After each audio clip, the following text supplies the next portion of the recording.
이번 시간에는 하나님께서 자신이 하기 원하시는 주 사명을 확인하는 법에 대해서 말씀을 전하겠습니다. 우리가 다 잃어버려도 잃어버려서는 안 되는 것이 몇 가지가 있습니다. 첫째는 나는 누구냐입니다. 둘째는 나는 왜 살아야 하나입니다. 왜 태어나서 무엇을 위해 살아야 하나라는 겁니다. 마지막으로 내가 목숨을 걸고 살아야 할 일은 무엇인가입니다. 그래서 내가 하나님이 원하시는 사명이 뭔지 알고 사명을 감당하기 위해서 살아야 된다는 얘기입니다. 그러면 어떻게 해야 되냐? 첫째, 사명을 주님에게 받아라.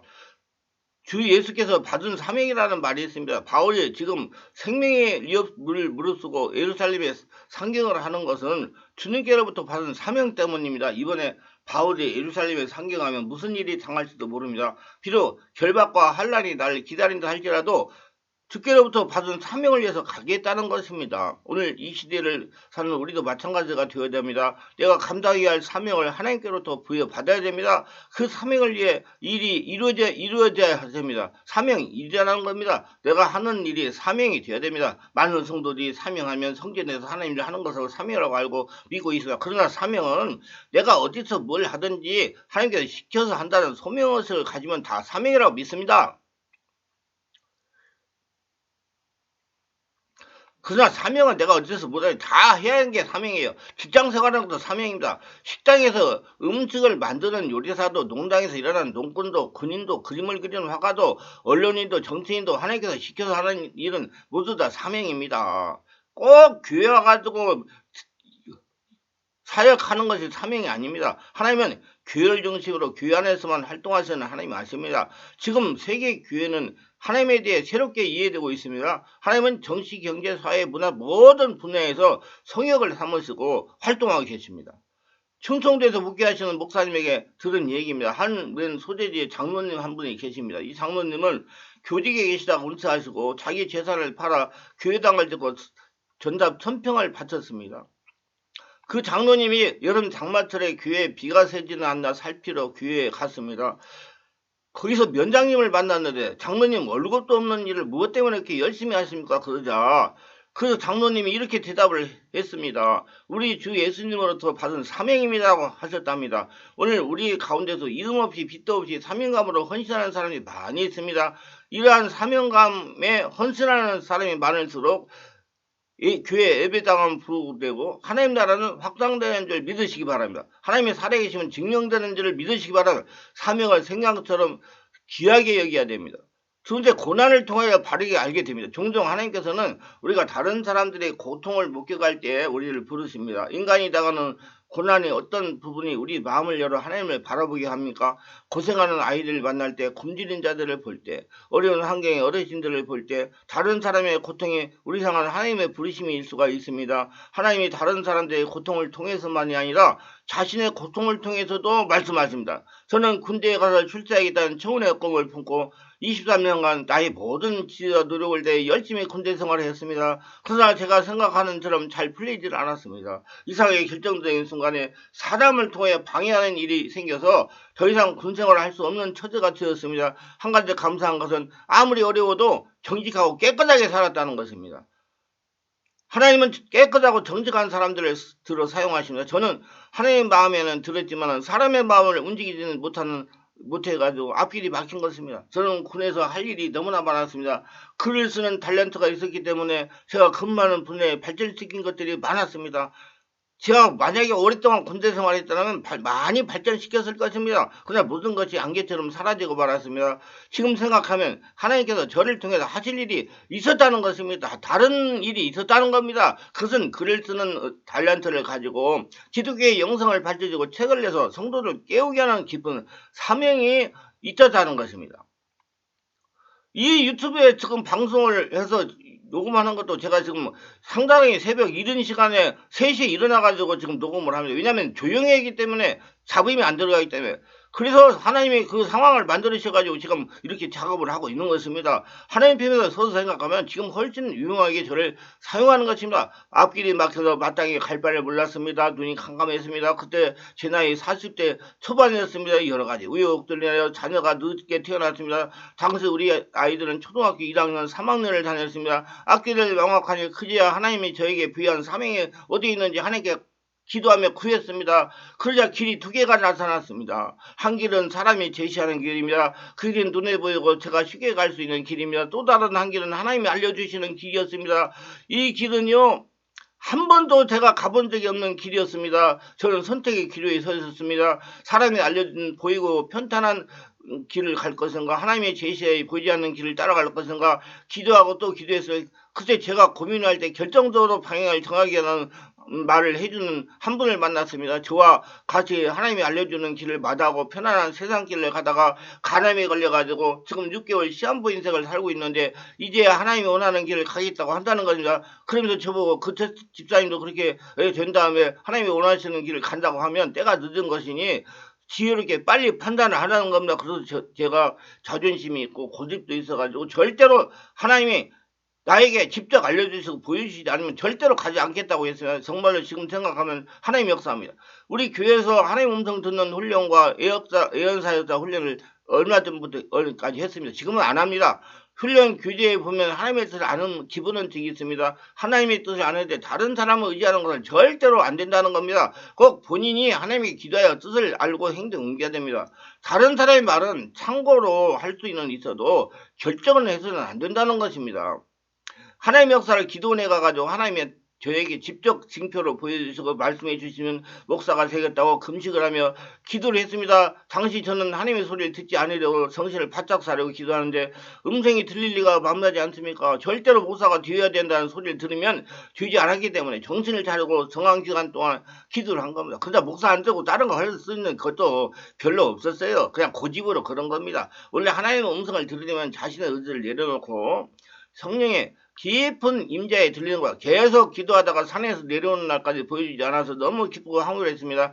그래서 그 다음에 문제도 아침에 집으로 가려고 준비를 하는데 계속 방언기도가 마음 안에서 끊이지 않고 나왔습니다. 차를 탈 때까지 계속 마음속에서 방언이 롤롤롤롤롤롤롤롤롤롤 이렇게 나왔어요. 차를 타고 후유 이래 음성을 듣지 못하니까 목사가 되지 않아도 되겠다 할렐루야하고 기분 좋아서 그만 마음을 놓고 방언기도에 몰입되어 기도하다가 성령의 깊은 집에 입신에 들어가서 비몽사몽간에 환상이 보이기 시작하더니 그림이 많이 보이고 지나가고 했습니다. 마치 비행기를 타서 땅 아래를 보는 것 같이 하늘 위에서 땅을 바라보면 보이는 것 같이 여러 건물들과 산과 바다를 지나갔으며 그러다가 아무도 없는 건물에 들어가 강대성 앞에 서니 사람들이 금방 보여드렸습니다.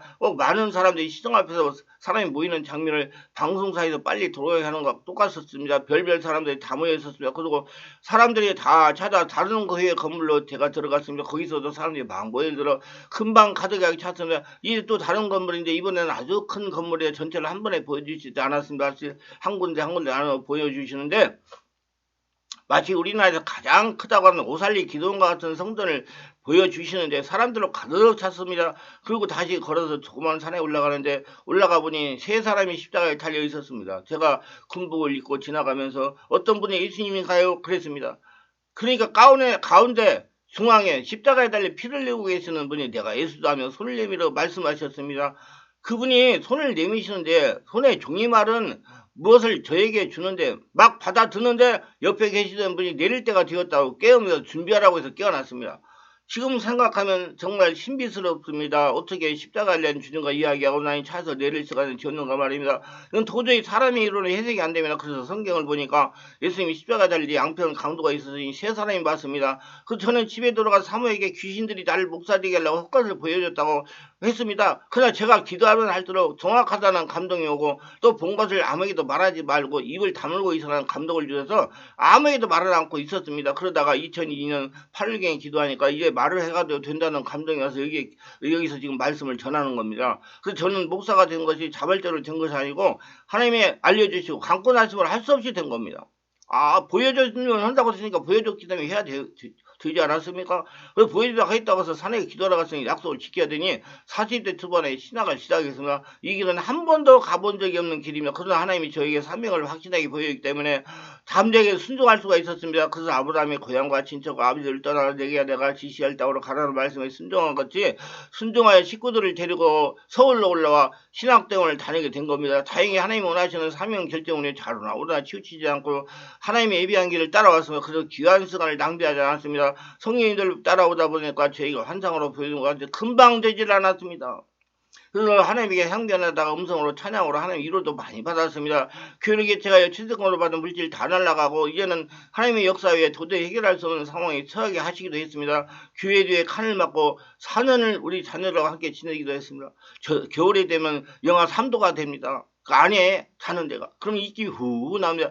어떻게 해서라도 내가 열심히 해서 교회를 풍식시켜야 나 뜻대로 되잖아. 하나님에게 어떻게 해야 됩니까? 하나님은 어떻게 해야 됩니까? 하나님에게 항변도 하며 기도할 때 하나님이 앞으로는 영성이다. 영성 21세기 영성이다라는 음성을 듣고 영성에 관심을 가지고 치유도 하고 말씀도 들었습니다. 영성을 깨달았습니다. 병원에 가 환자들 기도에다가 귀신 들려 한동안 고통을 당하게 했습니다. 그 고통을 치유하려다가 여러 가지 성령의 체험을 했습니다. 성령을 체험하며 마음의 상처를 내쫓기하니 성령의 권능이 나타나 성령 치유 사역을 했습니다. 성령인데 순종하고 따라오다 보니까 지금 여기 온 것이다. 그래서 서울도 강남 방배동에서 성령 치유 목회를 하고 있는 것입니다.